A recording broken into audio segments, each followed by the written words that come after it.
Carlos Montouto, buenos días. Buenos días, ¿qué tal? ¿Cómo estamos? Pues estamos aquí, que ya es algo para empezar.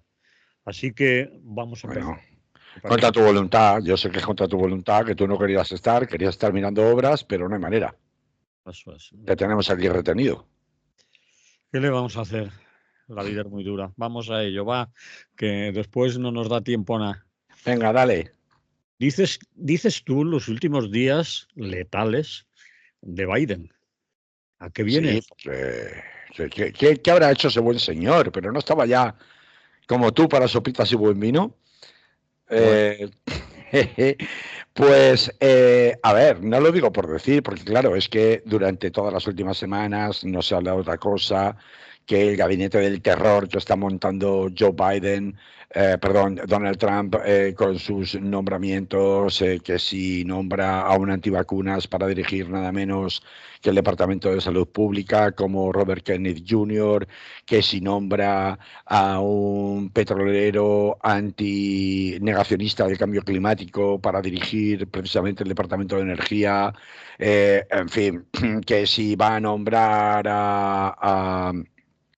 bueno, pues al gran dueño de medio mundo en este momento como secretario del Tesoro, que es Larry Fink, el dueño de, de Blackwater, ¿no? ¿Cómo se llama? Blackstone, ¿no? Se llama ahora. Eh, BlackRock. eso, BlackRock, que es bueno, pues el super jefazo cuyo control sobre los medios de comunicación en Estados Unidos, pero también sobre las plataformas de Internet, incluyendo Google y desde luego los bancos, es más grande que nunca. Eh, o si por el contrario va a nombrar al superbanquero de JP Morgan, Jamie Dimon, o al recomendado Lutnick de Elon Musk. Bueno, en fin, en múltiples puestos que se le abren uno las carnes de gallina, como los sicarios que ha nombrado para dirigir el Departamento de Justicia, que son dos abogados que se supone que tienen como cometido limpiar de marxistas, según lo que ellos consideran marxistas, como si estuviéramos en la caza de brujas de McCarthy en los años 50, el Departamento de Justicia, jueces y fiscales a la calle si no les parecen bien, empezando por todos aquellos que mantuvieron las acusaciones contra Donald Trump en el periodo de Joe Biden.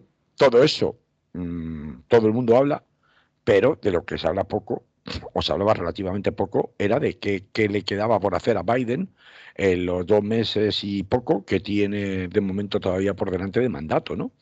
Puesto que hasta me parece que es el 20 de enero o el 5 de enero o el 6 de enero no se produce la proclamación y toma de posesión en el cargo como presidente de Estados Unidos de Donald Trump. Y este es un poco el quid de la cuestión. Claro, en política interna, los demócratas hasta la fecha se han limitado a hacer alarde de señorío. Esta semana, de hecho, Biden recibe al señor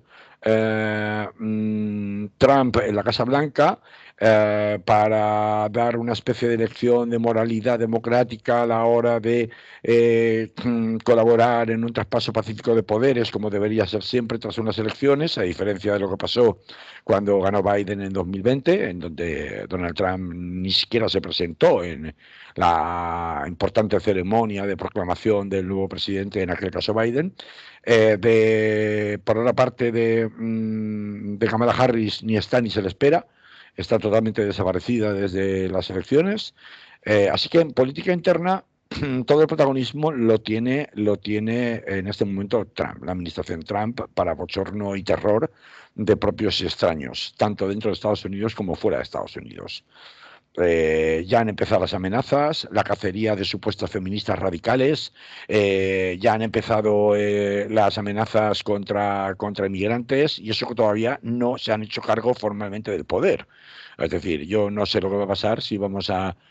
no sé si alguien habrá visto la película La Purga, pero es una película en la que se da permiso por las autoridades durante una noche, desde que se pone el sol hasta que sale de nuevo el sol, durante una vez al año, para que se puedan cometer las mayores atrocidades eh, sin castigo de la ley, de manera que se supone que esto funciona de manera terapéutica, con independencia de que las atrocidades pues sirvan o no sirvan, porque esto no sale enunciado después en las películas, porque es una serie de películas, pues sirvan, digo, para de alguna manera sanear la vida pública de violencia, ¿no? De esa violencia contenida que ya sabemos que ocurre en las grandes sociedades. Bueno, esto era una película distópica, ciertamente, pero la verdad es que el panorama a nivel interno en Estados Unidos se parece bastante a algo similar que pudiera llegar a ocurrir,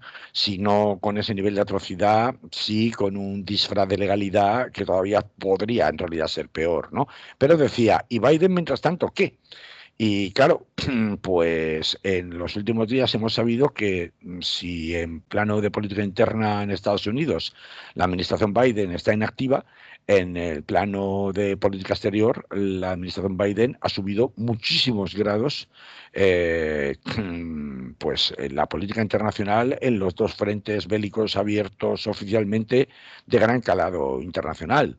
El primero de ellos es desde luego el de Ucrania, pero no solo es el de Ucrania, está eh, el de Palestina y Líbano con Israel, y está el de China. Y ahora veremos por qué mezclo a China. Bueno, Biden se anuncia por medios tan reconocidos como en Estados Unidos, como el Washington Post o el New York Times, que ha autorizado por fin una petición que largo tiempo llevaba pidiendo el líder ucraniano Zelensky, y en la cual se habían reforzado las peticiones, esto se menciona poco, de los gobiernos de Inglaterra y Francia desde el verano, que han estado machacando constantemente a la diplomacia norteamericana con que se accediera a autorizar a Ucrania para que utilice los misiles de largo alcance en territorio ruso, lo cual hasta la fecha era algo que había sido denegado insistentemente por parte de Biden, ante la expectativa de que efectivamente, dadas las amenazas rusas de si eso ocurría, pues estarías abriendo la puerta a entender que era la OTAN entera la que había declarado la guerra a Rusia, y Rusia respondería en los términos que le parecieran más convenientes.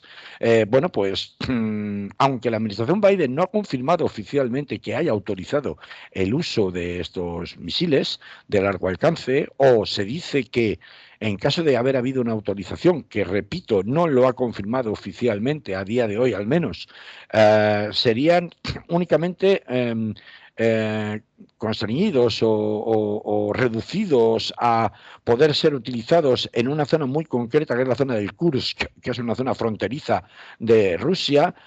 Lo cierto y verdad es que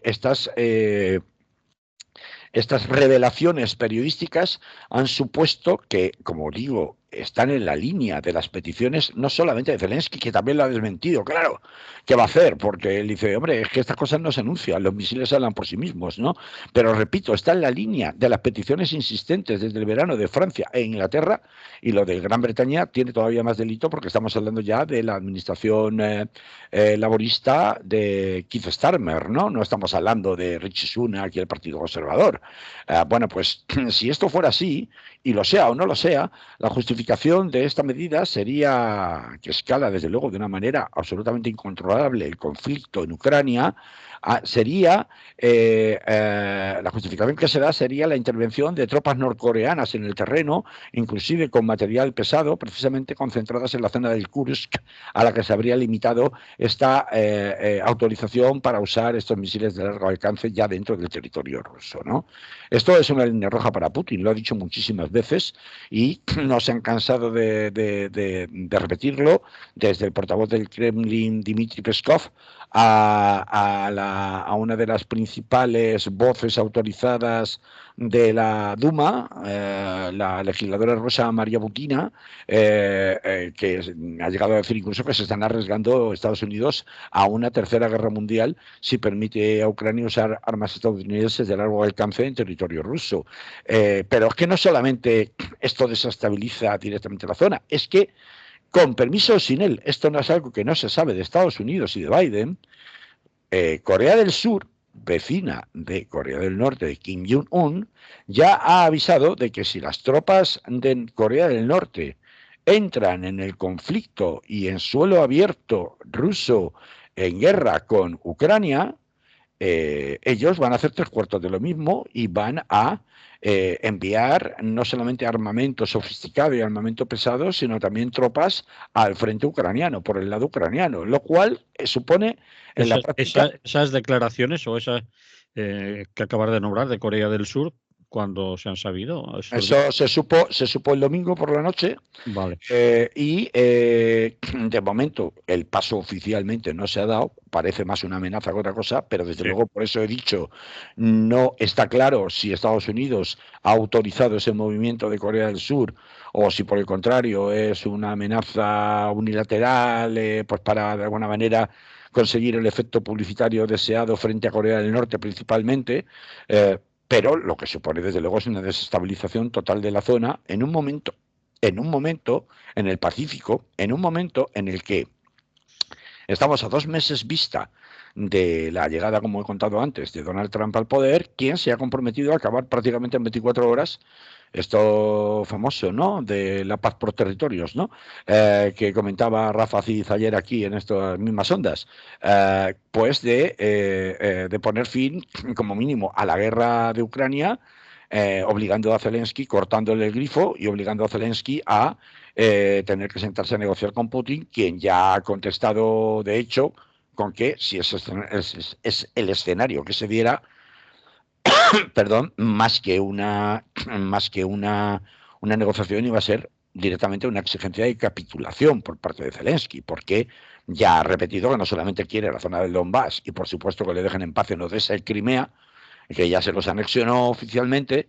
en 2015, sino que además quiere garantías de que en ningún caso Ucrania va a entrar ni en la Unión Europea y mucho menos en la OTAN, que recordemos es observador ya de la OTAN y tiene su presentación oficial de candidatura para que, llegado el día, probablemente sine die, se la autorice a formar parte de la OTAN. Y de una manera mucho más express, está también en camino de ser incorporada a la Unión Europea. Bueno, claro, si hablamos de desestabilización de la zona del Pacífico por la tensión entre las dos Coreas como consecuencia de la guerra de Ucrania, tenemos que hablar de China, porque después del nombramiento de Marco Rubio como secretario de Estado, lo que es el equivalente al ministro de Asuntos Exteriores de Estados Unidos, con mucho más poder, de hecho, que tiene aquí en las democracias europeas un ministro de Asuntos Exteriores. Lo hemos visto con el secretario de Estado de Biden, Anthony Blinken, quien hacía y deshacía prácticamente a su antojo en el Pentágono. Bueno, pues que se nombre a Marco Rubio, que es un furibundo antichino y antirruso, pero sobre todo antichino, como secretario de Estado, deja bien a las claras las intenciones de Donald Trump de recrudecer su guerra, no solamente arancelaria, sino también de todo tipo, con China, en particular la guerra geoestratégica militar en el Pacífico, con cargo a la tensión nunca resuelta de la isla de Taiwán. Esto ya veremos cómo escala, pero encontrarte ya de partida con que toda la zona del norte de China, es decir, las dos Coreas, están completamente polarizadas, militarmente hablando, y desestabilizadas como consecuencia de la guerra de Ucrania, es un polvorín que desde luego si se consuma sería un legado bastante chungo el que le iba a dejar, si me permitís la expresión, bastante pesimista Biden a Trump, pero no solamente a Trump, sino al mundo entero, porque claro, la reacción rusa ya veremos si finalmente caen misiles balísticos de largo alcance norteamericanos en el Kursk ruso, la reacción de Rusia puede que se la piense 3 veces, puede que sea una reacción contenida o no tan contenida, a la espera de ver qué factura le cobra a Donald Trump como consecuencia de lo que Biden pueda estar autorizando.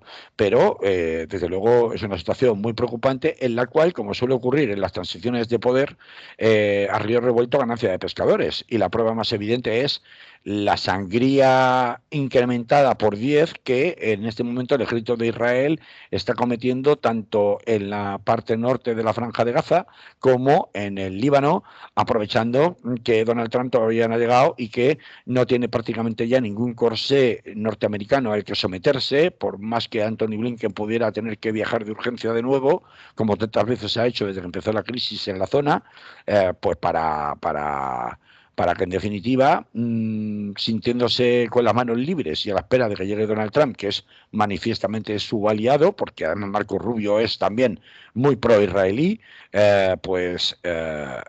presenta un panorama absolutamente sombrío, que es el legado que en definitiva va a acabar dejando Joe Biden una vez su derrota ha sido arrasadora en el plano de política interna de los Estados Unidos. Y eso era lo que quería contar un poco Manolo en este primer bloque de los varios que tenemos hoy. Y le ponemos música a esto, ¿no, Carlos? Pues sí, digo yo. No sé, como no le pongan música del lejano oeste. No, eso no lo hago. Digo del lejano oeste porque esto es una partida entre taúres y pistoleros, por eso lo decía. No, sí, cierto, pero la música a lo mejor... Corre de tu cuenta, la música corre de tu cuenta. Pongo cualquier cosa.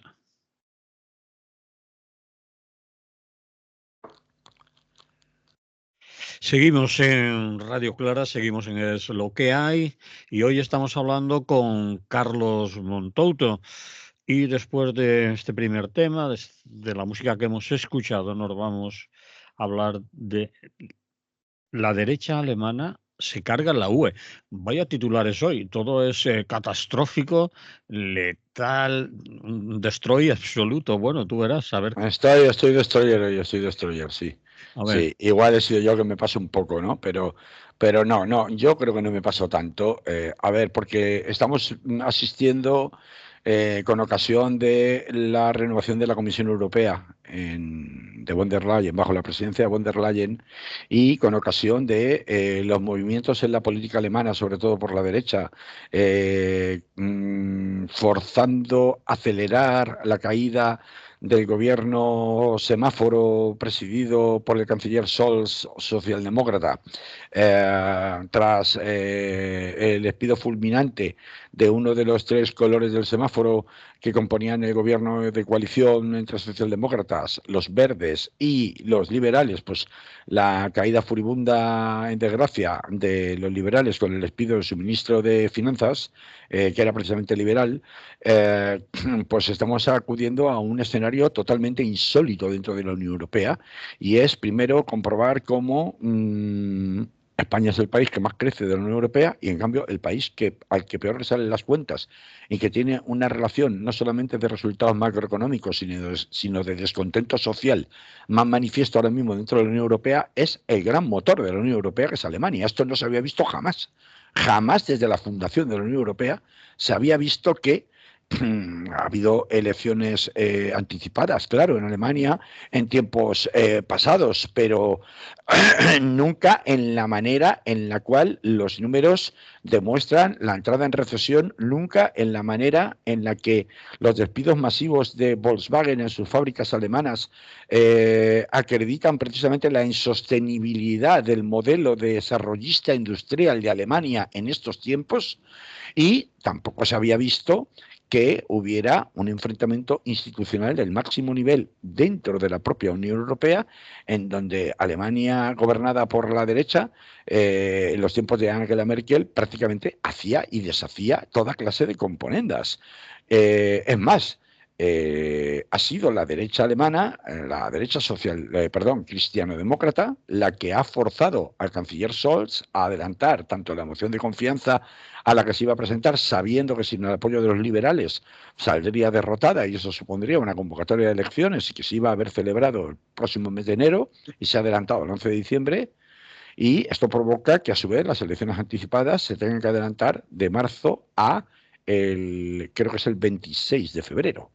Este adelantamiento se produce en el contexto en el cual hay una bronca cerrada absoluta, pues entre el Partido Popular Europeo y la propia presidenta de la Comisión, von der Leyen, también del Partido Popular alemán, a cuenta, es la teoría, del nombramiento de Teresa Rivera como no solamente comisaria, sino vicepresidenta primera de la comisión, es decir, por detrás de Ursula von der Leyen. Pero ahí, Esto, Carlos, ahí en ese enfrentamiento personal y de intereses dentro del Partido Popular Europeo, yo creo que es más personal que otra cosa. Es decir, el Manfred Weber sí, ahí va, ahí va, sí, ahí va, ahí va. la bronca está quizás entre odios ya lejanos que tienen von der Leyen y Weber, ¿no? Claro, claro, claro, claro. Lo que pasa es que una lucha por el poder dentro del partido de la cristiano-democracia alemana, es decir, de la derecha conservadora alemana, como la que puedan tener von der Leyen, que ahora mismo es naturalmente la figura más destacada a nivel internacional por su puesto de presidenta de la Comisión reelegida. He dicho reelegida, por tanto, para otros Sí. 4 o 5 años más. Es la figura más destacada precisamente de la democracia cristiana alemana, y sin embargo Manfred Weber, que como bien tú dices es el presidente del Partido Popular Europeo, está haciendo sus cálculos para dinamitar o ajustarle cuentas a la propia von der Leyen. Esto Y ahí ha ido, independientemente de Teresa Rivera y de las implicaciones, perdón, y de las maniobras sucias y desde luego nada patrióticas de Alberto Núñez Feijóo y de todos sus correveidiles en la Unión Europea del sí, Partido Popular Español. Pero es que hay mucho más de fondo. porque concretamente Feijóo ha ido a hurgar en esa herida y a pedirle a Weber que le apoye, sabiendo que ese apoyo significa meterle el dedo en el ojo a von der Leyen. Es No, decir, es que significa más cosas, es que bueno, significa muchas cosas, por eso quiero mencionarlas. pero Esto bueno, tiene muchas lecturas que van sí, más allá de Teresa Rivera. Está, por ejemplo, en juego el apoyo, como también vicepresidente de la comisión, a Rafael Fitto, que es el candidato de Giorgia Meloni, y que se supone que en el intercambio de cromos que suelen hacer habitualmente para nombrar a los comisarios en la Unión Europea, comisarios que en algunos de los casos tienen un enorme poder. De hecho, Teresa Rivera iba a ser la comisaria con más poder después de Ursula von der Leyen dentro de la comisión. Bueno, pues esto, que era un acuerdo a regañadientes entre los socialistas y los liberales apoyando a este candidato de Giorgia Meloni, a cambio de que sus candidatos, incluyendo a Teresa Rivera, fueran apoyados por el Partido Popular y por el partido de Giorgia Meloni, bueno, el grupo parlamentario europeo de Giorgia Meloni. Ya sabemos que hay 3 grupos parlamentarios actualmente de lo que podemos denominar extrema derecha dentro del Parlamento Europeo. Pues bien, todo esto salta por los aires. Desde la maniobra de Manfred Weber, sea... pero tú ya lo das por pasado, es decir, vamos a ver, vamos a ver, pero es como mínimo una maniobra muy arriesgada, sí, con un pero cálculo político a 2 bandas, una en Bruselas y en Estrasburgo, y otra en Berlín. Por eso estoy hablando de esto con bastante más detenimiento, porque no se reduce a los líos del Partido Popular Español, que son unos ratas y que siempre que pueden buscan cualquier motivo de oposición a cualquier propuesta o candidatura. Ya lo hicieron con Teresa Calviño, Nadia Calviño, perdón, en anterioridad, ¿no? Con sí. anterioridad. Pero te lo Sino, preguntaba, Carlos, porque hablas de ello como que ya ha pasado, como un pacto has dicho era un no, no, pacto. el pacto era el que era. Ese pacto es el Pero que ha saltado ahora por los aires. aún no está tumbado, aún no se ha roto. No, no, Aún, no, no. Ha saltado por los aires, lo pueden rehacer, puede que Manfred Weber obtenga determinadas concesiones, no sabemos si en Berlín o en Bruselas por parte de von der Leyen o en Berlín por parte de su de la democracia cristiana alemana, que le den incluso más poder del que actualmente tiene y por tanto con esas concesiones, bueno, deje de utilizar el aparato del Partido Popular Europeo, que recordemos que es el mayoritario parlamentario en la Eurocámara, ¿no? Y que, por tanto, pues deje caer la petición de bloqueo que el Partido Popular Español está llevando a cabo respecto de Teresa Rivera, porque, claro, no es que no pueden bloquear solo a Teresa Rivera. Si bloquea a Teresa Rivera, se bloquean los 5 candidatos restantes, que son todos por consenso, pero porque lo que está haciendo Manfred Weber, y ahí voy, que es algo nunca visto, es, sea por cuitas personales o por ambiciones de poder interno dentro de su propio partido en Alemania con Ursula von der Leyen, está poniendo en riesgo todo el sistema de consensos que hasta ahora habían regido la política europea dentro de los llamados grupos parlamentarios europeístas, con una excepción muy forzada en este caso, que era la del grupo de Giorgia Meloni. Esto es algo absolutamente insólito, nunca se ha visto antes, y sobre todo en un contexto de campaña electoral en Alemania, que es todavía más complejo. Y es lo que le da verdaderamente trascendencia a lo que está pasando con Teresa Rivera en la Comisión Europea. Porque en el contexto de esas elecciones, aunque es evidente que las va a ganar la democracia cristiana, no queda en absoluto claro que se vaya a respetar. O sea, no queda en absoluto claro, primero, que vayan a obtener mayoría absoluta. Es muy poco probable que la consigan.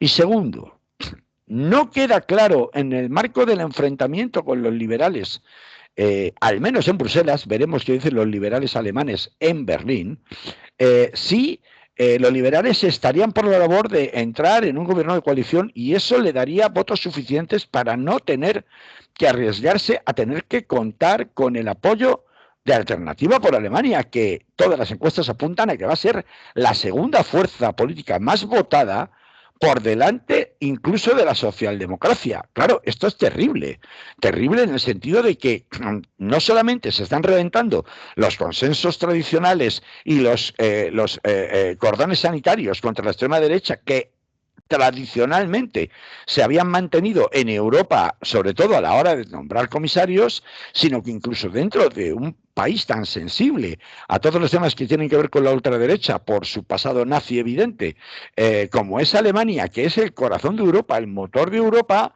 en una situación de recesión máxima, de recesión técnica, porque es que están en situación de recesión técnica con una, vamos a ver, con deflación, con un descontento popular como nunca se había visto desde la Segunda Guerra Mundial, pues que Alternativa por Alemania pueda ser no solamente la segunda fuerza más votada, sino que los cordones sanitarios impuestos tradicionalmente respecto a ellos empiecen a cuestionarse, entre otros, y principalmente por el señor Weber, Manfred Weber, da mucho que pensar, y por eso estamos ante un escenario absolutamente inédito dentro de una inestabilidad y una debilidad absoluta de Europa, cogido por un lado por la dependencia estratégica de mantener su guerra con Rusia a través de Ucrania, por otro lado, respecto de lo mucho que va a apretar el oso americano Donald Trump cuando llegue al poder, no solamente en materia económica y de tratados comerciales, sino también en materia de quitarle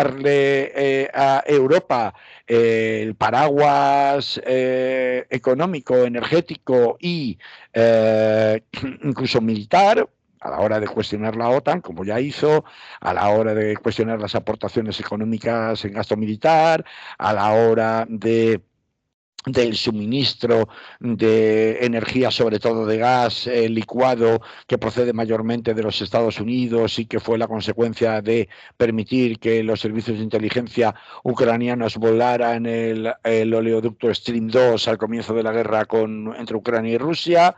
Es decir, que no creo exagerar cuando digo que el señor Manfred Weber está poniendo a los pies de los caballos y tensando de una manera absolutamente imprevista los ya difíciles pactos y equilibrios entre sí, entre las fuerzas europeas surgidas de las últimas elecciones al Parlamento Europeo. No creo estar exagerando lo más mínimo si digo que esto además sucede en un contexto de máxima inestabilidad política, económica y social en Alemania.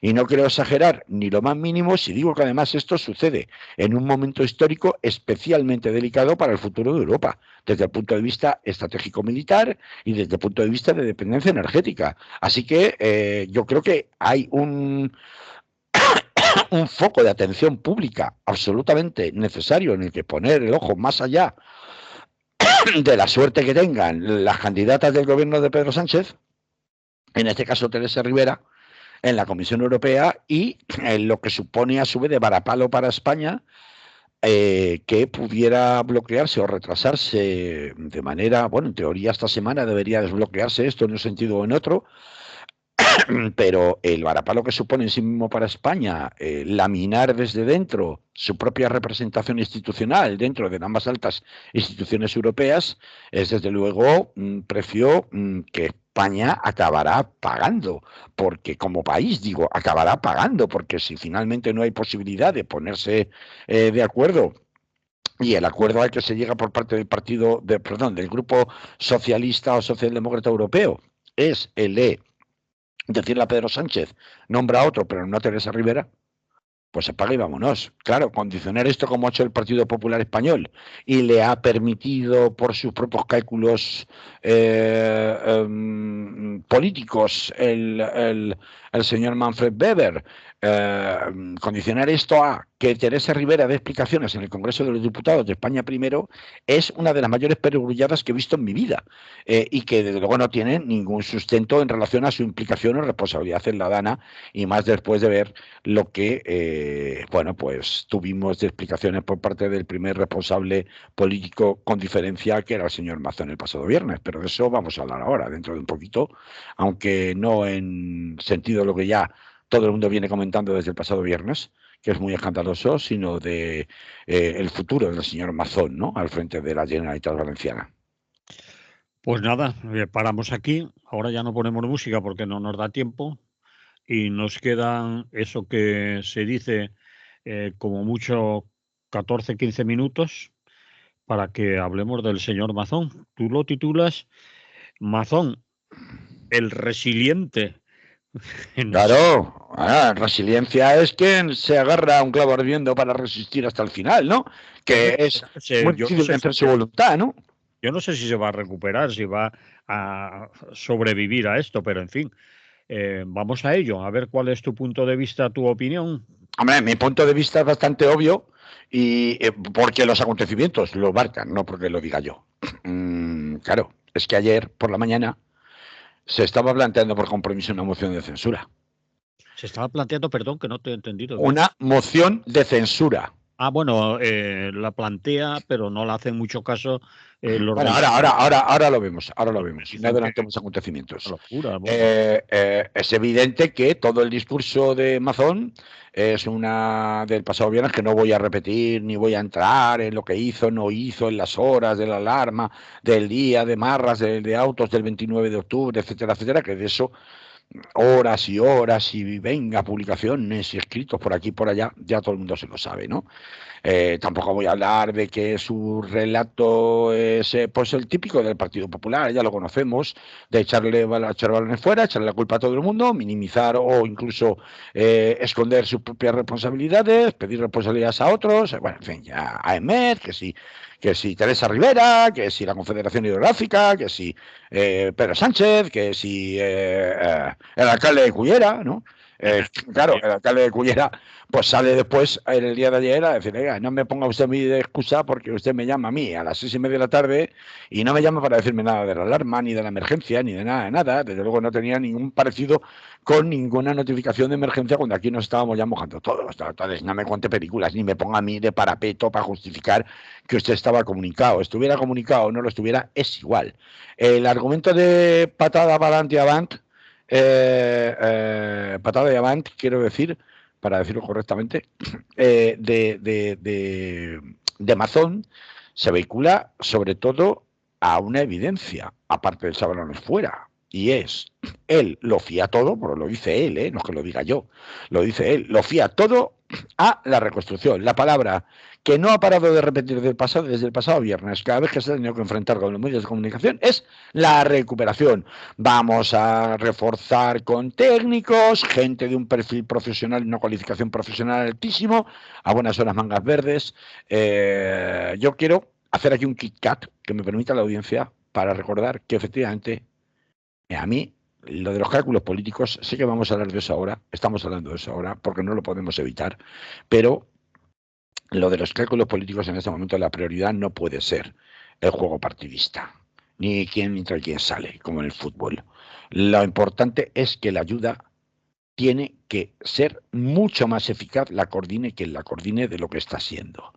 Y no me refiero solo cuando hablan de en materia de reconstrucción, que se le llena la boca al señor Mazón de la palabrita de marras, a que las ayudas van a estar dentro de 3 meses para la gente del campo, que se va a quitar mucha más burocracia de la habitual, que se instalan ventanillas incluso móviles para que la gente, haciendo una gran campaña cosmética, pueda incluso renovar o conseguir el carnet de conducir o el carnet de identidad perdido en medio de la dana, sino me refiero literalmente a necesidades básicas obvias, que sé que van a llevar mucho tiempo, pero es que sigue habiendo zonas en donde la UME ni ha llegado. Es que yo veía imágenes del barrio del Chenillet ayer por la mañana o al mediodía, del barrio del Chenillet, que para el que no conozca Torrent, pues es el barrio, siempre se le llama el barrio de los gitanos, porque aparte de una población de esa etnia bastante alta en proporción en Torrent, es un barrio que está pegado al Barranco del Pollo, de construcciones, digamos, bastante depauperadas, es decir, en muy malas condiciones de mantenimiento, por regla general, donde vive gente de la etnia que sean, generalmente de escasos recursos económicos. Bueno, pues allí tenéis que verlo, se te caían además los pies, que llevamos 20 días desde que pasó esto, ¿eh? Y allí no ha llegado ni una máquina, no ha llegado nadie. Ya no digo, pues los que están en situaciones parecidas todavía en Catarroja y en otros lugares, por tanto, o las cuestiones de los bajos inundados con barro hasta las trancas que se ha solidificado, con una peste horrible y amenazando la estabilidad de los edificios. Esas son las necesidades verdaderamente básicas. Si estamos hablando de reconstrucción, lo primero que tenemos que pensar es la salud de las personas. Entonces, yo no me olvido de que eso es la prioridad de verdad. Y que cuando hablamos de reconstrucción, no estamos resolviendo la reconstrucción diciendo si son más millones o menos millones, si los pone el Estado o si la subvención la pone Pepe, la pone Juan. Es decir, eso para los que están sufriendo, a mucha gente que está sufriendo y todos los que indirectamente nos afecta de una forma o de otra, es lo urgente.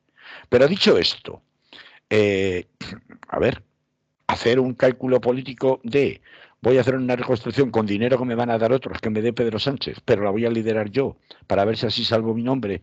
Y si no, ya dimitiré en caso de que no me presentaré a la reelección, en caso de que no haya conseguido llevar la reconstrucción a cabo adentro de 3 años, o adentro de 4, o adentro de 10, porque qué entendemos por reconstrucción? ¿La reconstrucción va a pasar por el reencauzamiento del Barranco del Pollo, por ejemplo? La reconstrucción va a pasar por empezar a remover toda la legislación y normativa, tanto de Diputación Provincial de Valencia como de ayuntamientos, sobre todo los controlados por el propio Partido Popular, negacionista con los riesgos del cambio climático, precisamente en casos como este de desbordamientos, como ha venido sucediendo.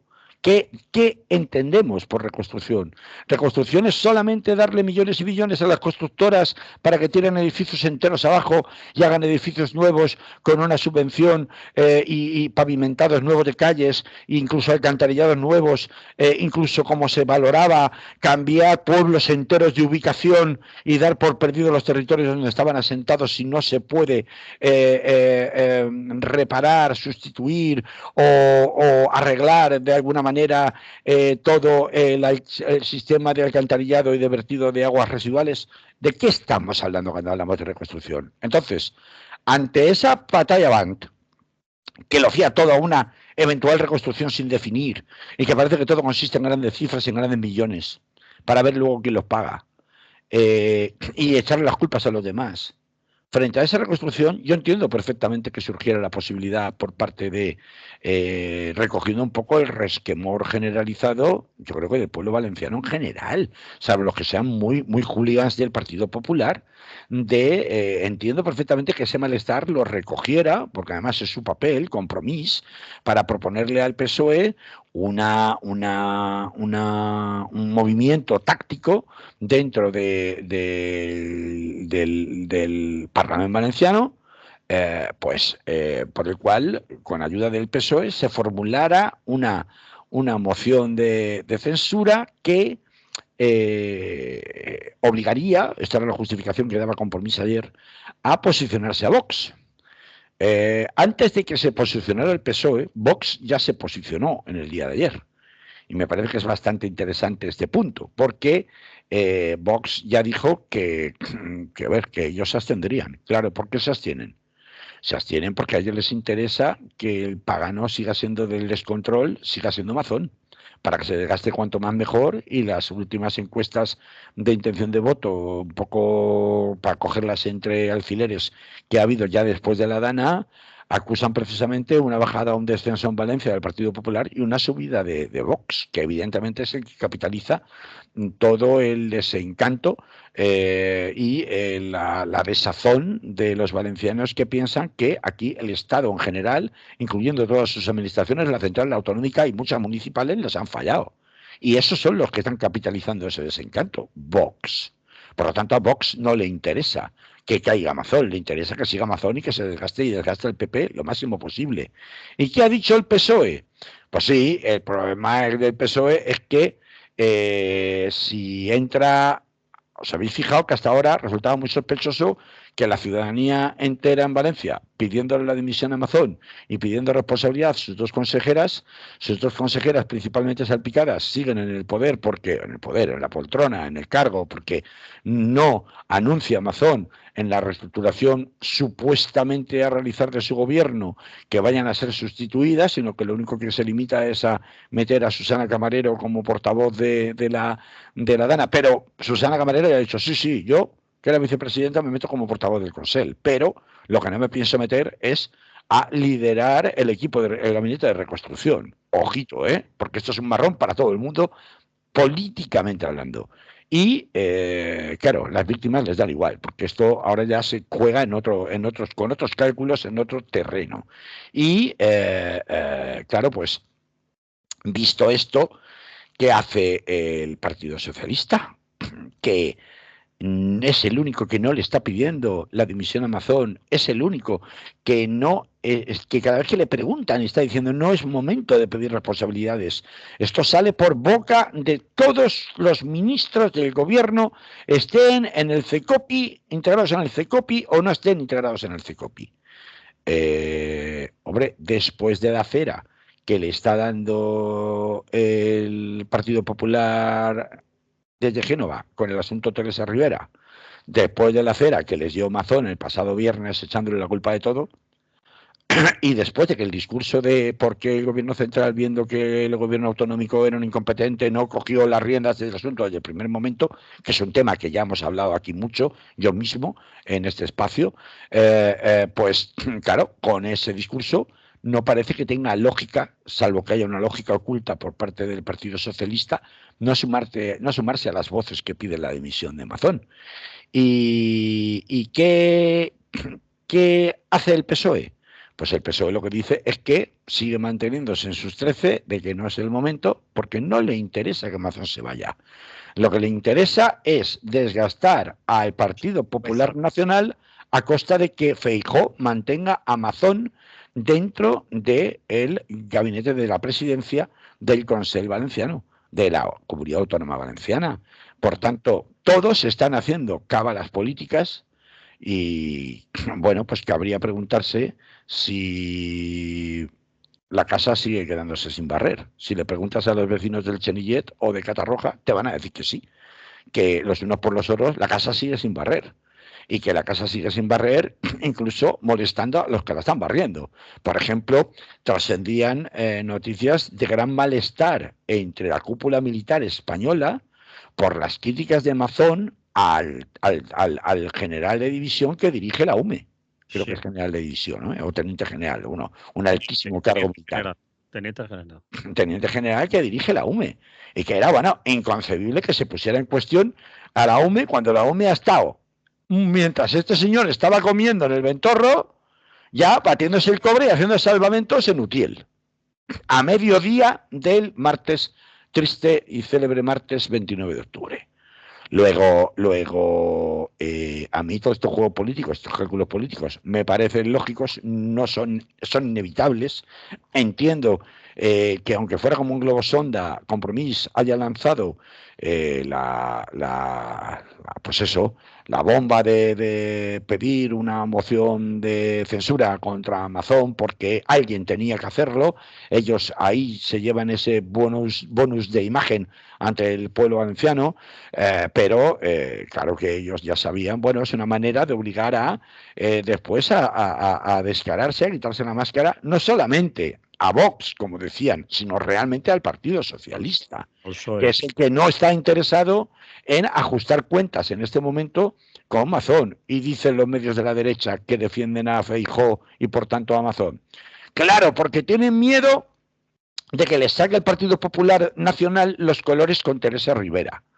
Yo, la verdad, es que dudo mucho que se puedan sacar los colores a Teresa Rivera, de verdad. Aquí es que yo no lo veo pero no lo veo por ningún lado, es decir, pero por ningún sitio lo veo. Contigo, lo de Teresa Rivera es un globo demasiado inflado. Sí, pero lo está inflando, le puede explotar en la cara. Pero mira hasta dónde le ha llegado, ¿eh? Le ha llegado hasta Bruselas. Fíjate si arriesga demasiado el PP en Bruselas. La Unión Europea, mucha Unión Europea para que Rajoy, Weber, Rajoy, Feijóo y Weber en sus cuitas personales acaben tumbando a toda una comisión, porque como lo has dicho antes en la anterior intervención, es que cae todo, es que no cae las propuestas de Meloni, de la ultraderecha, cae obviamente no, el PSOE no va se quiebra, Manolo. Si cae Teresa Rivera, se cae el pacto entero y cae todo que tenía. Se quiebra, y eso es lo importante. No que se caiga todo. Es que se quiebra la mecánica histórica de elección de la comisión por consenso entre los principales grupos parlamentarios europeístas y europeos, que no es lo mismo. Estoy de acuerdo, eso quería decir. Esto es lo verdaderamente importante. Y si eso ocurre, lo que se abre es un pandemonium que nadie sabe cómo puede terminar o cómo puede acabar. Es decir, que porque, claro, ahora mismo hay una composición tan fragmentada a la extrema derecha, que si encima quienes están detrás de esta estrategia tan kamikaze, entre comillas, en cuanto a volar los puentes de estabilidad dentro de la Unión Europea para los necesarios consensos en demasiadas cosas, resulta que esto es precisamente la gente que está a favor de ir eliminando progresivamente los cordones sanitarios con la ultraderecha en medio de unas elecciones como las alemanas, con un partido de ultraderecha que no es cualquier partido de ultraderecha, sino que es un partido confesada y declaradamente nazi, pues apaga y vámonos, ¿no? Entonces, pueda llegar tan lejos el asunto Teresa Rivera o no, a mí lo que sí me parece es que en la lucha por el relato y en la lucha por el discurso hay unos que están imponiendo el suyo, que son Vox, que es la antipolítica en ese sentido malo de la palabra, de todos son iguales y no sirve de nada, no contemos con el Estado porque el Estado es una mierda, claro, hasta que les toque a ellos tocar pelo, naturalmente. Y por último, hay otros que quiero decir, no están haciendo el trabajo que deberían hacer sobre el terreno y en la zona, no solamente de poner en marcha la reconstrucción en tareas básicas, sino además de hacer pedagogía entre las personas, sobre todo afectadas, de mira, estamos haciendo esto, estamos haciendo así, lo estamos haciendo así, y lo estamos haciendo así, y lo estamos haciendo así, coño. Que luego van los alcaldes a inaugurar parques, ¿no? Para vender la moto de que, mira, más zonas verdes para el pueblo. ¿Y aquí qué? ¿Y aquí qué? O sea, no digo que vaya Pedro Sánchez ni nada de esto, pero coño, los del comité, el jefe de la UME, los del CECOPI, pero hablo de los técnicos, no de los políticos, porque los van a apelar, que tengan reuniones no solo con los alcaldes, sino reuniones abiertas, como se hacen en los ayuntamientos, para que puedan asistir todos los vecinos que quieran, informar, a decir, mira, vamos a hacer esto, y en 20 días llegan estos, y en 15 días aquí vamos a intervenir aquí, y vamos a intervenir acá, y vamos a intervenir acá. Todo eso no se está produciendo. Y si no tienes un mínimo de consentimiento, de colaboración y de esperanza por parte de la gente a la que supuestamente vas a ayudar a reconstruirse, ¿qué te queda? Pues la lucha por el discurso ridícula, falsaria, y que lo único que provoca es una mayor división y un mayor malestar, ¿no? Entonces, creo que de esto es de lo que hay que empezar a hablar ya, es decir, de la famosa reconstrucción de Mazón, porque Mazón no se va a ir, el Partido Popular lo va a sostener pese a todo, en Génova harán los cálculos que hagan o pensarán que ahora no es el momento y bueno, vamos a encontrar los próximos meses con un debate permanente entre quién tuvo más culpa en la de Valencia, si Pedro Sánchez o Mazón. Y esto va a ser, pues repetido a través de las cajas de amplificación, algo de lo que la gente ya se va a desconectar, porque va a decir, a mí me importa una M, ¿no? Yo lo que quiero es venir y que me vengan y me arreglen las cañerías, que me arreglen la casa, que me vacíen de lodo que vuelva a haber tiendas, el garaje, que vuelva a haber tiendas, que las alcantarillas no supuren lodo y supuren basura, que está contaminando, que no se puede ni estar del olor. Esto es lo que verdaderamente importa. Entonces, claro, lo demás, pues para nosotros, en clave de opinión pública, para los partidos políticos y sus cálculos electorales o electoralistas, pero no para el pueblo de verdad. Entonces, pues hay que contarlo, pero tengamos claro que ellos juegan otra cosa. Muy bien, Carlos, totalmente de acuerdo. Así que lo dejamos aquí porque Pues, nos echan, Carlos. Siempre es que, pues es que sí. nos echan. Estos días siempre nos echan. Es que a ti te echan siempre. Bueno, pero yo soy un tipo incómodo, me salto las reglas siempre, entonces Sí, sí. pues claro, me salto las reglas de tiempo sobre todo. Bien, pero hoy Bueno, ha sido, bueno, 3 temas. Madre mía, esto no lo nunca he visto. del tirón, lo nunca he visto, tú creías que no iba a entrar, ¿eh? No, no, bueno, pero está a punto de no entrar. Así que Bueno, vámonos que nos pues no enganchamos. te enrolles, que entonces sí que nos salimos de la Va, foto. Venga, hasta la semana que viene. vamos. Mucho cariño, mucho amor, mucho respeto, mucho aprecio para todas nuestras oyentes y nuestros oyentes y hasta la semana que viene, ¿vale?